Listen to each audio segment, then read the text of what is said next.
Hey, what's up everyone? It's me, Cameron, and in today's video, I want to talk about the 4 books that I've read most recently in the month of November. If you've been following the channel for a while and I guess have eyes, you can tell that I am a big fan of reading, and I also am a big fan of actually collecting the books that I've read.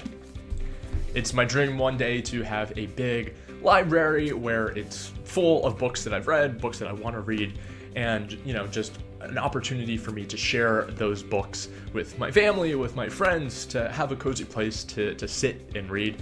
And so being in New York, it's not the easiest thing to do right now, but one day requires you to get started today. So these are another 4 books that I have read very recently. We have a pretty wide range of books here. All are very different from one another. So let's talk about them. All right, the first book is Crazy Rich. This is by Jerry Oppenheimer. This one I did not actually read. I listened to it as an audiobook, and this is all about the Johnson family. So Johnson & Johnson, of course, the large pharmaceutical kind of medical company. It's been around for a long time, and it's gone through their share of tragedies and triumphs and all of that. So this book was kind of just, a deep dive into the family over the years, from the founding generation that started the company back, I think, over 100 years ago to who they are now. So it was just super fascinating to learn a little bit more about their history, about the founding, about kind of some of the struggles that extremely wealthy people go through. And yeah, overall, I think Oppenheimer did a pretty good job of giving you a very unfiltered story.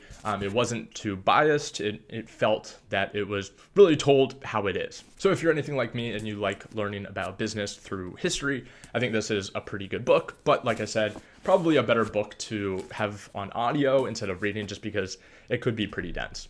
All right, next up, switching angles quite a bit, is Free Food for Millionaires. This is kind of one of those popular books. You definitely would see it at Barnes & Nobles if you were to walk in there.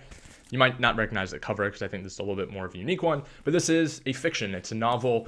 I really was kind of tired of reading so many dense nonfiction books that I saw this on Libby, which is an app for the New York Public Library, and I actually read this on my phone. So I would read it when I had spare time at the gym, on the subway, waiting for the bus, stuff like that, just as a bit of an experiment. And so I was really impressed with how quickly I was able to get through it. But with that said, I think the book was a little bit lacking. I didn't think there's too much of a plot. It's like, all right, I'm already 50% in. Where are we going with this? And still, even kind of at the end, it doesn't fully wrap up, but it definitely was a bit entertaining. She worked at a large investment bank, and it's not necessarily about that, but just life in New York City, which I can appreciate being here now. And so, yeah, I think certain people will definitely like this book more than others, but I'm glad to have read it just because I enjoy reading some of those big popular books, just so that, when you see it in the store or someone has it and mentions it, I can talk about it. Okay, next up is a book that I really don't like, and I'm grateful that I got it on eBay just because I didn't really want to support the author, and it is Kushner, Inc.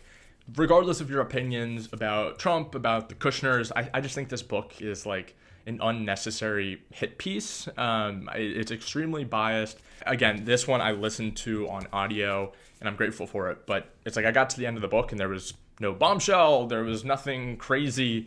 It's like, I understand you don't like these people, but like, you didn't really provide any concrete information on like why they're actually bad. I just thought this was interesting. I of course learned a lot more about them, a lot more about the Kushner family, which I didn't necessarily know beforehand, but overall, I just thought it was kind of like an unnecessary hit piece, which really wasn't even a hit piece because everything in it wasn't even that negative. It was just simply opinion, which everybody is entitled to. So yeah, just wanted to pick this book up, even if I didn't love it, just because I think it shows kind of the point in time that we're in history. And as a big history buff, I can just see myself kind of enjoying it 30, 40 years down the road, and especially we'll see how everything pans out with the family, but I think it'll be interesting to kind of look back on decades in the future. Okay, and finally, another book that has gotten a lot of attention is Trust. I had to wait quite a while for it to actually become available for me to rent from the library, but I was amazed by how quickly I went through it. I'm not going to spoil it in here, but there definitely is a bit of a twist right about here. And yeah, I've always been a fan of kind of the Gilded Age, and of course, like I said before, the the financiers of olden times and kind of the families and all of that. And although this is a fiction, it's of course inspired by certain people from history.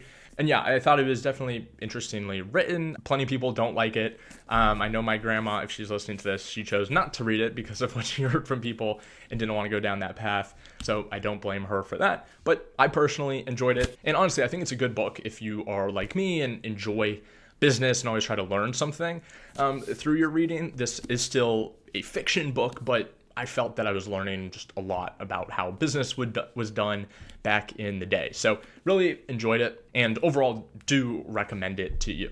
Okay, and with all of that said, that's going to wrap up the video. I hope you enjoyed it. If you want to read any of these books for yourself, I'll have them linked down below in the description. And also let me know what you think of content like this where I'm kind of just talking off the cusp. One of my goals moving forward with this channel is just to create more content and incorporate other aspects of my life, and reading honestly is one of those. So hopefully you can enjoy this, even if you don't end up reading any of these books. But I do recommend, I think reading is just a great hobby. Not only are you learning new things through it, but it is also inherently pretty social. And I understand how that might be confusing, but for me, a lot of the books, like for example, Trust, I never would have thought I would have been able to talk about this with my grandma, but she knew about it. Similar to Free Food for Millionaires, I think there is a little bit of like a negative connotation around like reading those super popular books, but there's a reason these books are popular. And honestly, like I like talking about books. I was definitely that kid back in high school who, was very opinionated